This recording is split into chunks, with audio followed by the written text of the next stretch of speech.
બીઝેડના ભૂપેન્દ્રસિંહ ઝાલાના વકીલે મોટો આરોપ લગાવ્યો।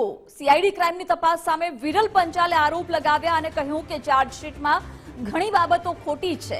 પહેલા કૌભાંડ 6000 કરોડનું દર્શાવવામાં આવ્યું, હવે આંકડો 178 કરોડ પર અટકી ગયો।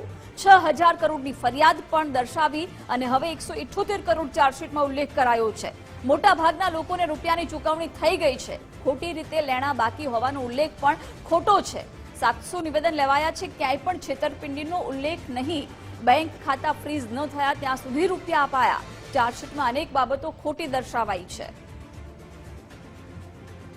750 નિવેદન ટોટલ નોંધવામાં આવ્યા છે। એ 750 નિવેદનની અંદરથી રોકાણકારોના જે નિવેદન છે એની અંદર ચાર્જશીટના પુરાવા તરીકે જેટલા પણ રોકાણકારોએ નિવેદનની સાથે પોતાના બેંક ખાતાની ડિટેલ્સ જે અટેચ કરેલી છે એમાંથી એક પણ ખાતું અથવા તો એક પણ નિવેદન એવું પ્રૂવ કરી શકે એમ નથી કે ફ્રોડ થયેલું છે। એનું રીઝન છે કે તારીખ 26/11/2024 જે તે સમયે એફઆઈઆર ફાઇલ કરવામાં આવી ભૂપેન્દ્રસિંહ ઝાલાની વિરુદ્ધમાં અને જે તે ઓફિસો પર રેડ પાડીને ડોક્યુમેન્ટ્સ કલેક્ટ કરવામાં આવ્યા।